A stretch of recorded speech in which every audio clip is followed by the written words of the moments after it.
Kom ons raak vir 'n oomblik stil. Net om ons harte en ons gedagtes bietjie skoon en leeg te maak van hierdie besige lewe waarin ons lewe.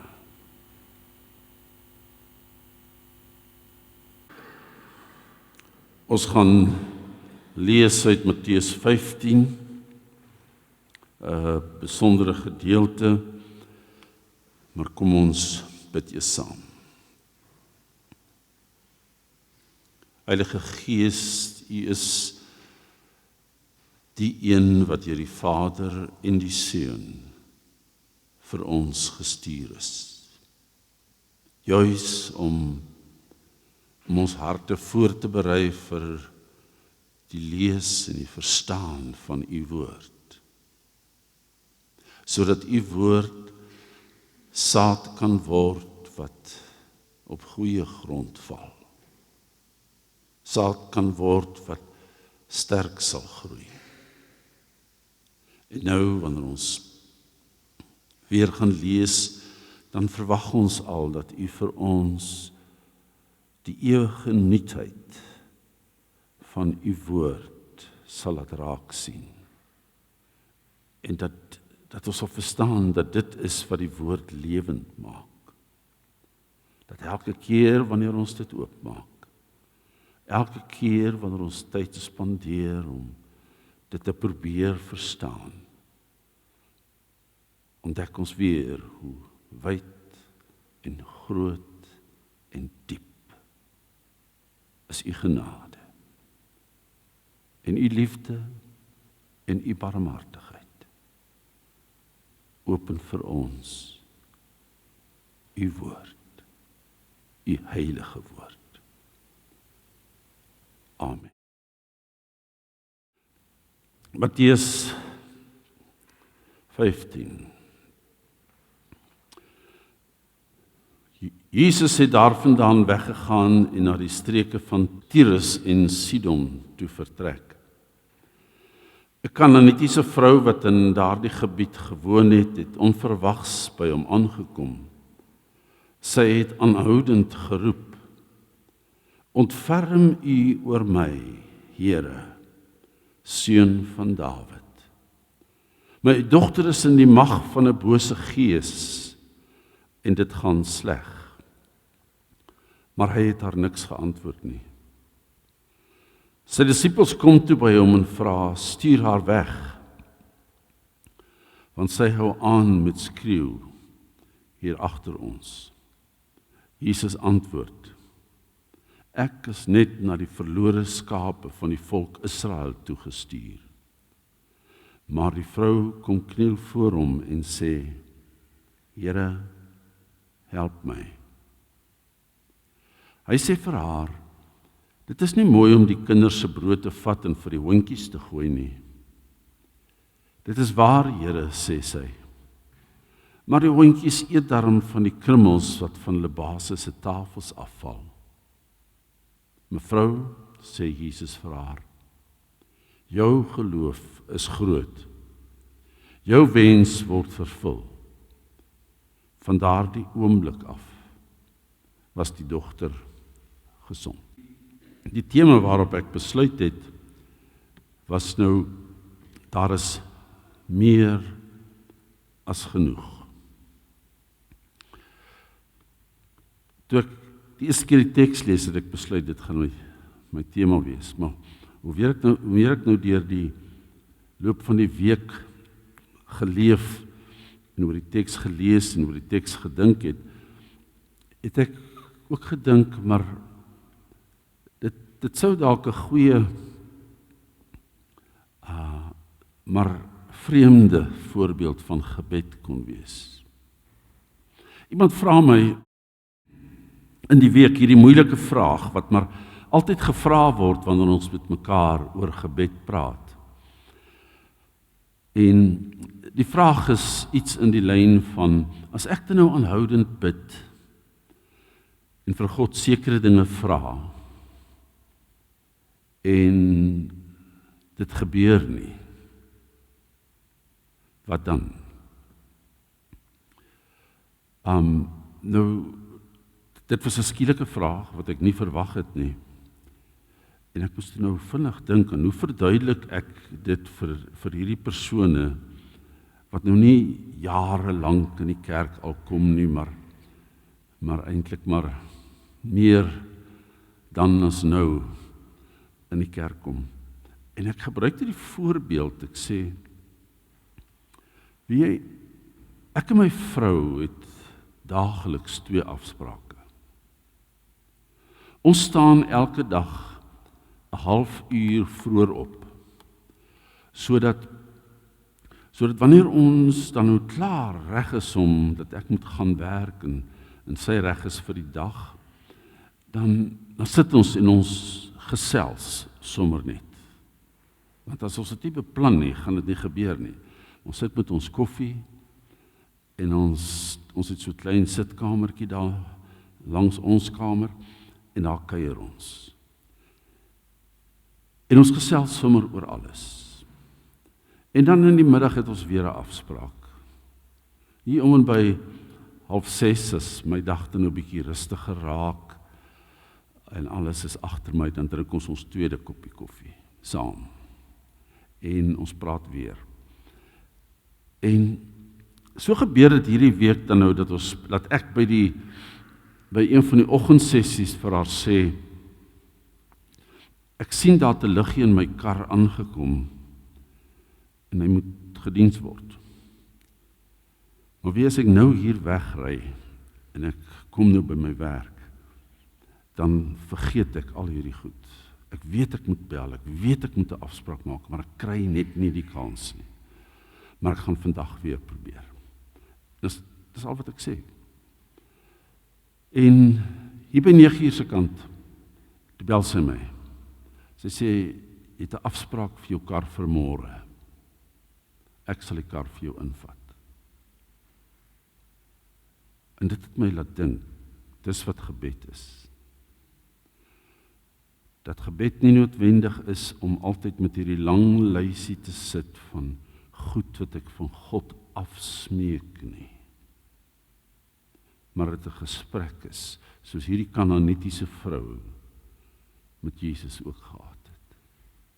Dat ten spyte van Jesus se stilte, gaan ek net nou weer sê, gaan sy nie weg nie.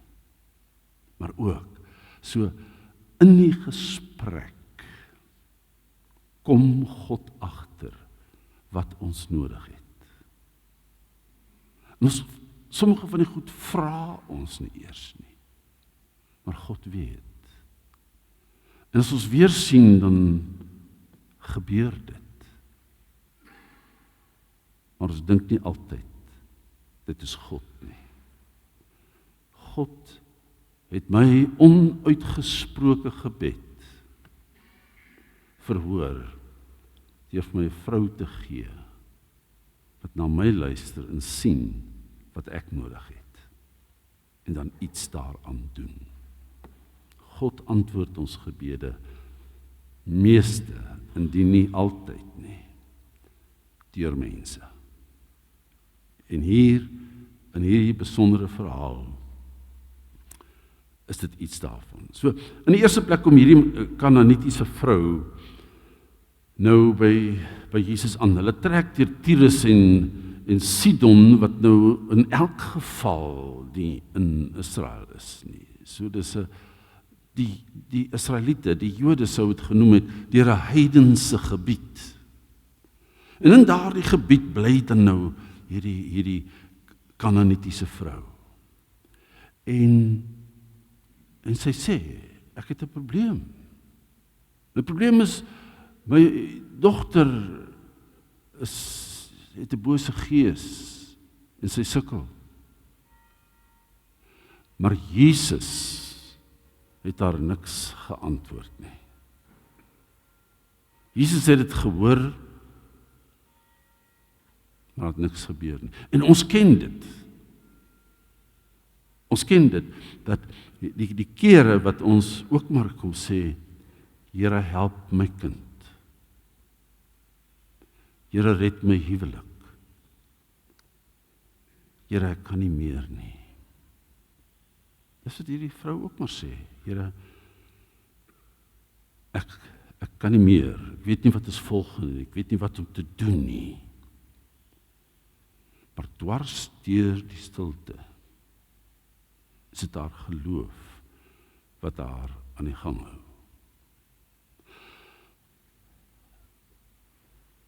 Toe my jongste broer 32 jaar oud is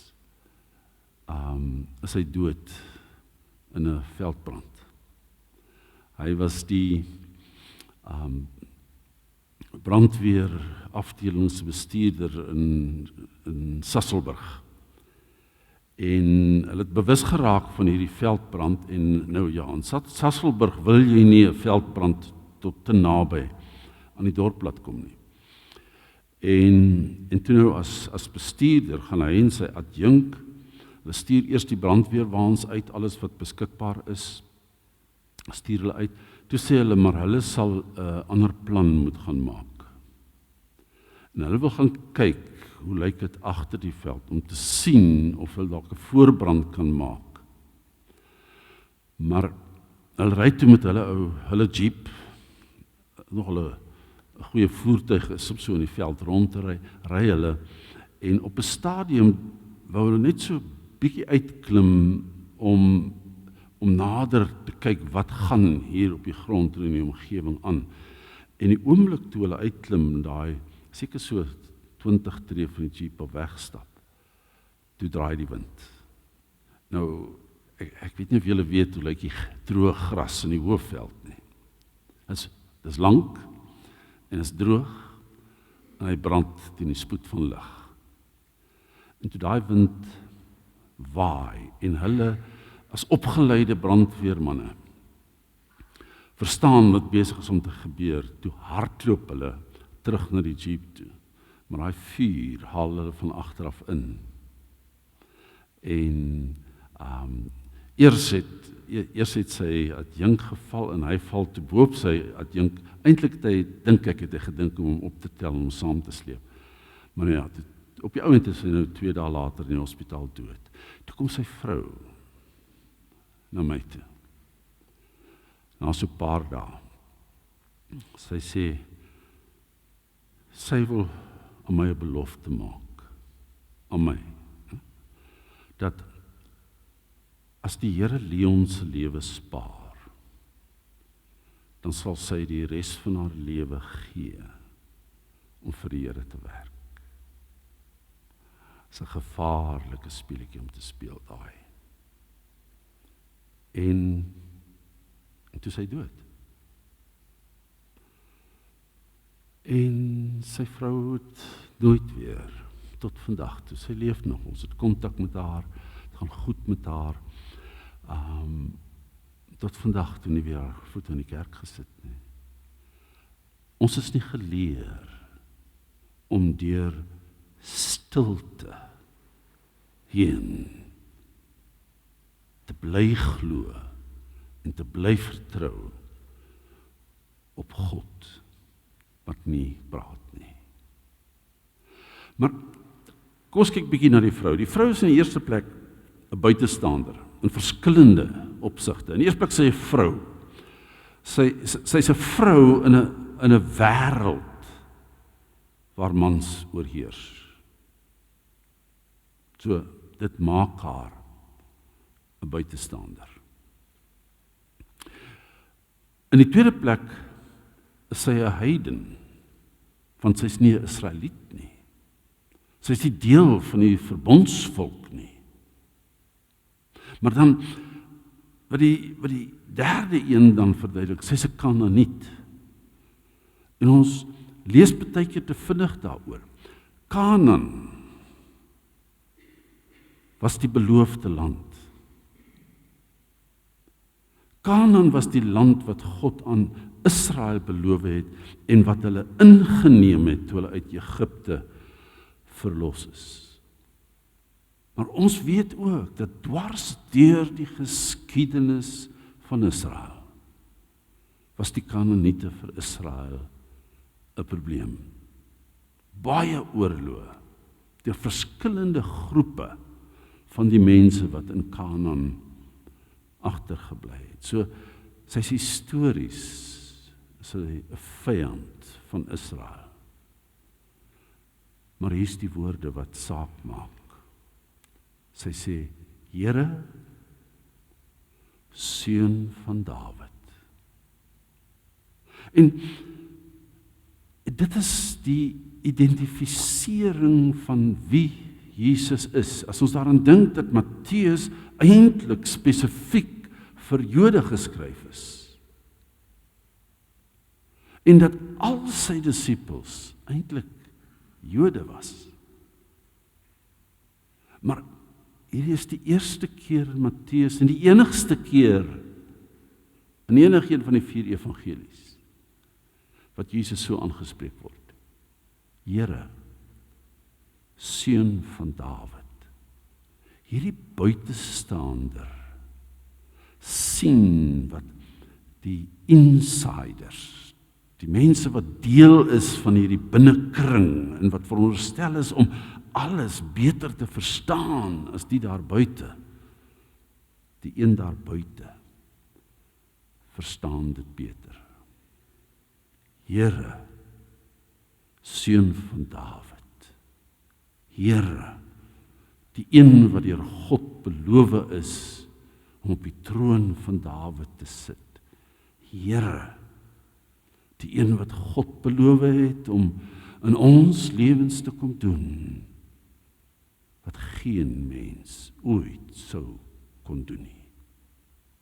Dit sê hierdie vrou, hierdie heiden, hierdie vyand van die Israeliete.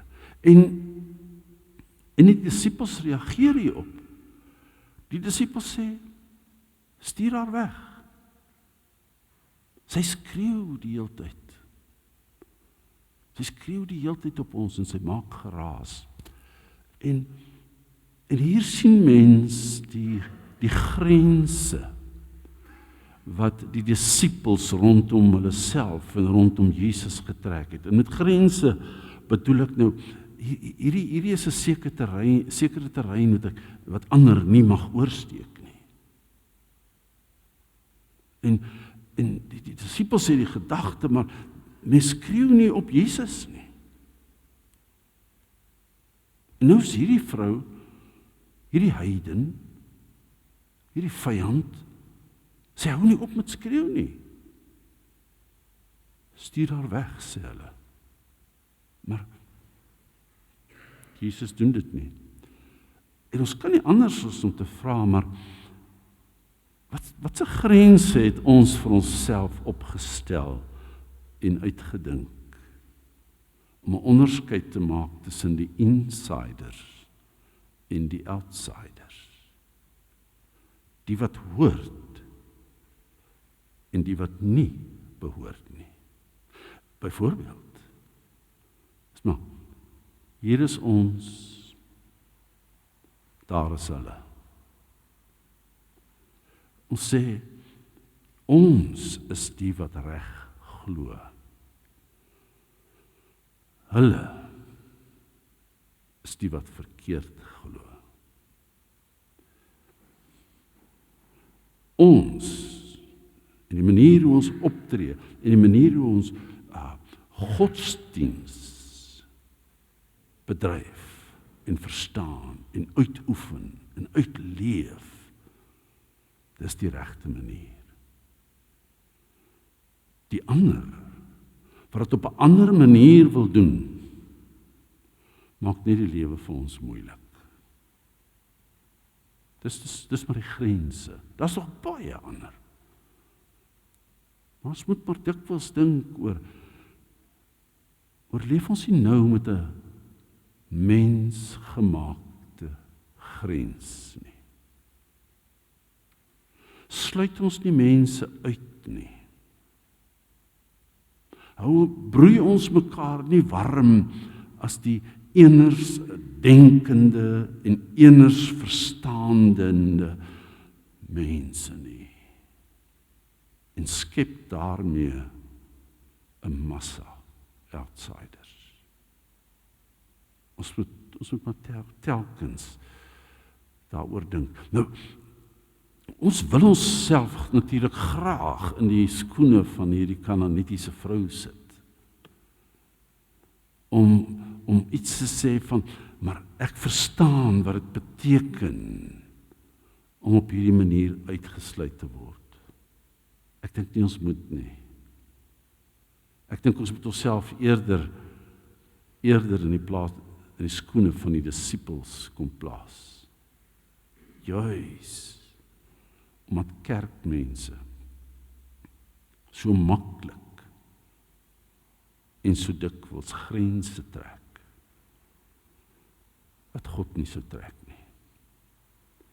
Ek dink byvoorbeeld aan die gelykenis van die pa met die 2 seuns, of dan nou soos ons dit ken, die gelykenis van die verlore seun. En in verse 1 tot 3 van Lukas 15 lees ons dat die rede hoekom Jesus dit vertel het. Die rede is dat Jesus besig was om 'n groep sondaars en tollenaars en vreemde mense te leer. Hulle was besig om aandagtig na Jesus te luister. En wat doen die kerkleiers? Deur die disippels verwyd hulle vir Jesus dat Jesus nie eerder met hulle tyd spandeer. Hulle is die heiliges, hulle verstaan die skrif. Maar hierdie mense, hulle mors met God se genade. Toe vertel Jesus die gelykenis van die pa met die 2 seuns. Belangrik, want die oudste seun in daai verhaal verteenwoordig die godsdienstige leiers wat met Jesus redekabel oor hierdie goed. So, kerkmense met die beste bedoeling trek so maklik grense. So maklik. Maar ek dink Matteus hier moet ons dan nou raak sien hierdie waarheid. Lyding maak dat ons verstaan van God al hoe meer beperk raak. Dis wat lyding doen. En dat wanneer mense in die dieptepunt van hulle lyding is, dan sal hulle dikwels vir ons as predikante kom sê, ek kan nie bid nie. Ek weet nie wat om te sê nie. Ek het niks nie. Ek het al alles gesê wat ek moontlik kan sê. Maar hier is ek, nog steeds net waar ek was. En hierdie Kanaanitiese vrou wat in die begin met soveel woorde kon verduidelik wat haar nood is en wat haar dogter se nood is, haar verstaan van God krimp tot 3 woorde. Here, help my. Ons kom op daar.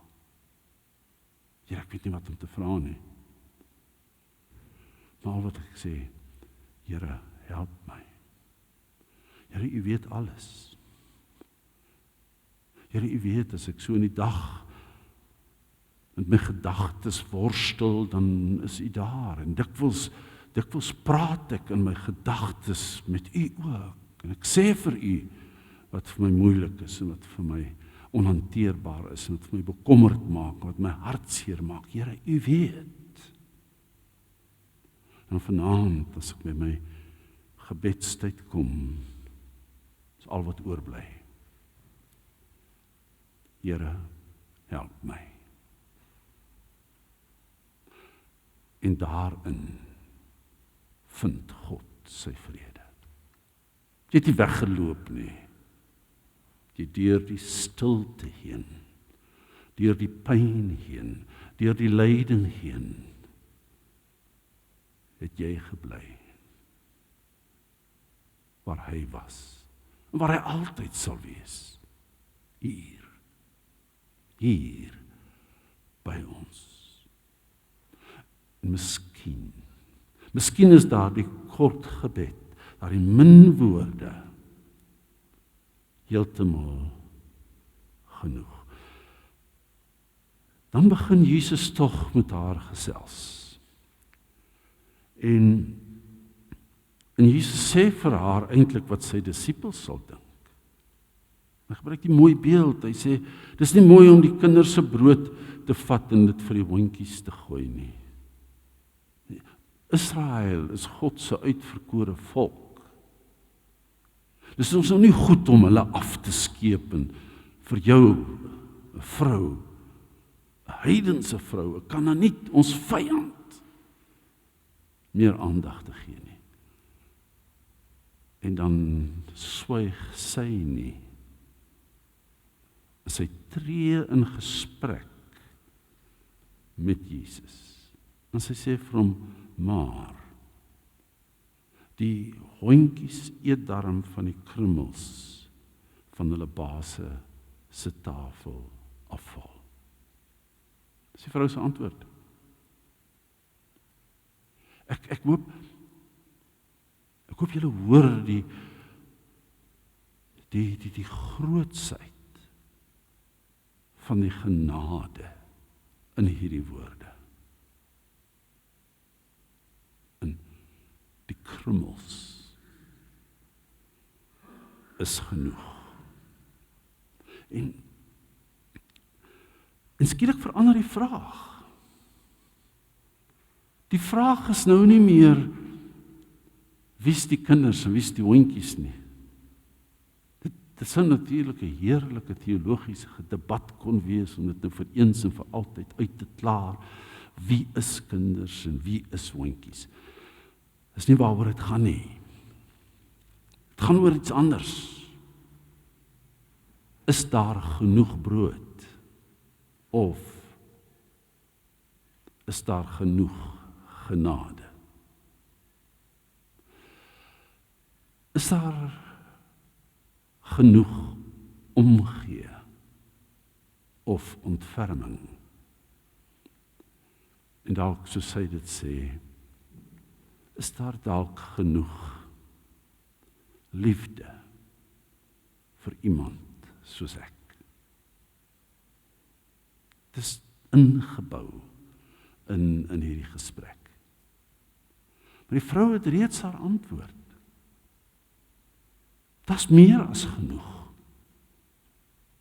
Net die krummeltjies van liefde en genade wat van die tafel afval, sal genoeg wees vir my. Vooraf, klaar, uitgesorteer. U genade is groot. Net 'n klein bietjie is al wat ek vra. En dan sê Jesus hierdie woorde: Mevrou, jou geloof is groot. In Matteus veral, wil Matteus nogal klem lê daarop, en hy sê dit telkens, sê hy, julle is mense van klein geloof.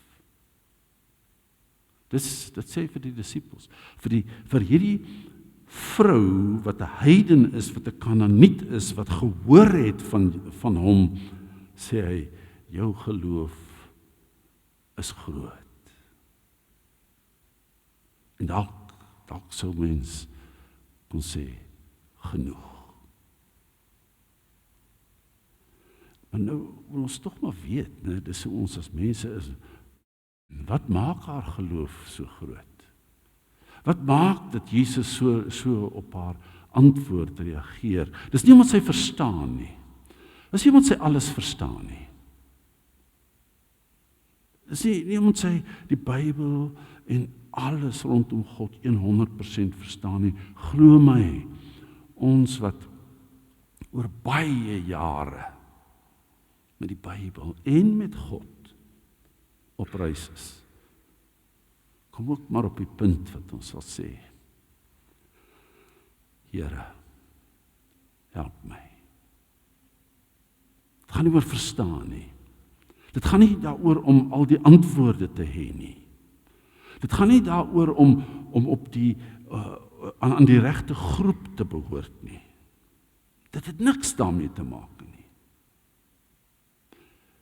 Maar wel gaan dit daaroor dat sy weier om te glo dat God se genade te min kan wees. En natuurlik gaan dit oor genade wat vir ons verlossing gee. Natuurlik gaan dit daaroor. Maar hier gaan dit oor ons daaglikse nood, ons daaglikse probleme, die stryd waarmee ons sukkel. Dis waaroor dit hier gaan.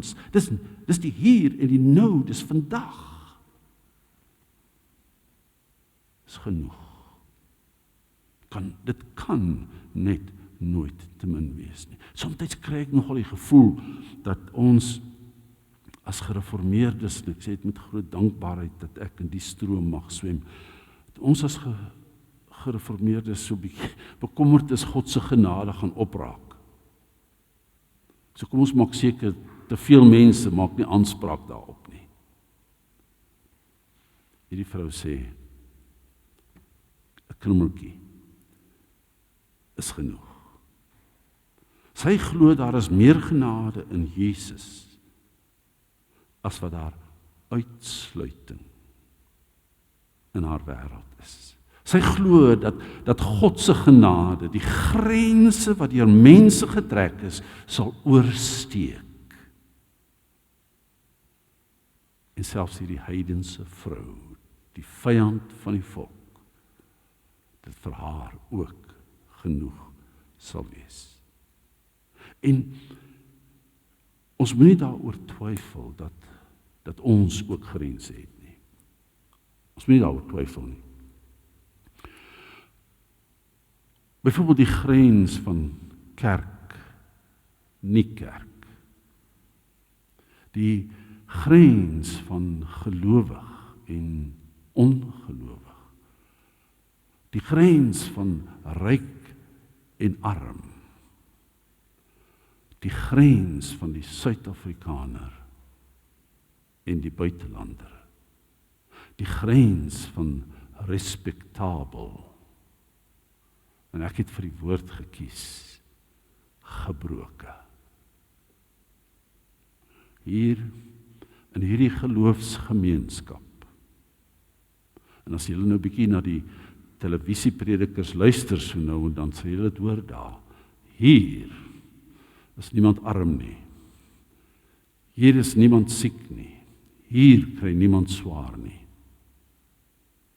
As dit jy is, kom, dan gaan ons vir jou bid en is alles verby. Dit is net daar wat mense dalk vorentoe gaan, die gebed ontvang, en niks verander nie. Dan draai hulle rug op die kerk. Maar hulle draai nie noodwendig hulle rug op God nie. So, God se genade steek weer en weer die grense oor wat ons opgerig het. So, wat is die evangelie? Wat is die goeie nuus in hierdie gedeelte?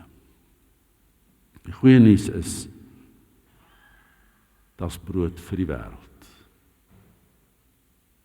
Die goeie nuus is, in God se koninkryk is daar plek vir buitestanders. In God se koninkryk is daar omgee, ontferming vir die wat sê, Here, help my. In God se koninkryk is daar genade vir sondaars en daar's hoop vir gebroke mense. God se genade in Christus steek grense oor. En Dalk wonder jy, is daar genoeg brood vir jou? Vir daardie persoon wat jou so irriteer, soos 'n taxi-drywer, vir die mense wat jy reeds afgeskryf het. Daar's nie hoop vir hulle nie. Ek sien dit amper daagliks in my lewe, waar ek besig is. Sien ek hoe mense wat deur mense afgeskryf is in terme van verhoudings. Mense wat deur mense afgeskryf is in terme van Christen wees en verhouding met God te wees. En ek oordryf nie as ek sê daagliks nie. Sien ek hoe hierdie mense wat eintlik al afgeskryf is, hoe iets binne in hulle gebeur. Nie net deur dit wat ek as die geestelike versorger aanbied nie. Nee. Deur die medikasie wat die psigiater voorskryf. En deur die terapie wat die opgeleide sielkundiges gee. Mense verander. Want hulle het op 'n punt net gesê, Here, help my. Vir die mens oorkant. Is daar genoeg brood? En wat hierdie teks en wat die evangelie, die goeie nuus van God se koninkryk vir ons sê, nommer 1, die Kanaanitiese vrou antwoord. Ja, daar is genoeg. Die kruis antwoord ja. Want sê Johannes in die skryf van sy eerste brief, sê hy, Jesus het gesterf vir die sondes van die wêreld. Jesus sê aan die kruis, ja, daar is genoeg. Die oop graf roep dit uit. Ja, daar is meer as genoeg genade. Vir my, vir jou, vir elkeen daar buite. Amen. Kom ons bid saam.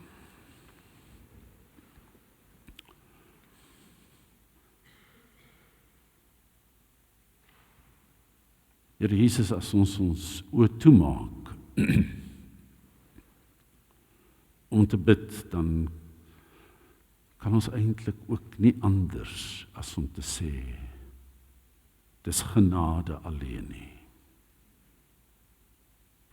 Want ons verdien nie om U ons Here en ons Verlosser te noem nie. Ons verdien nie dat ons God, die Skepper van die heelal, ons Vader noem nie. Dis alles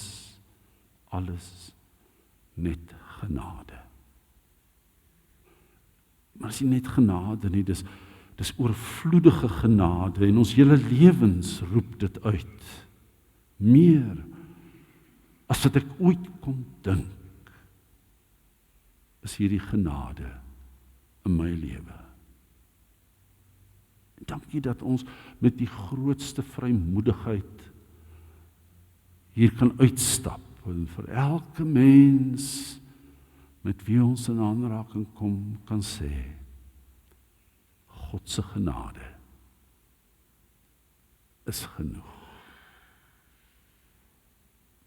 Bly roep, bly bid, bly. Amen.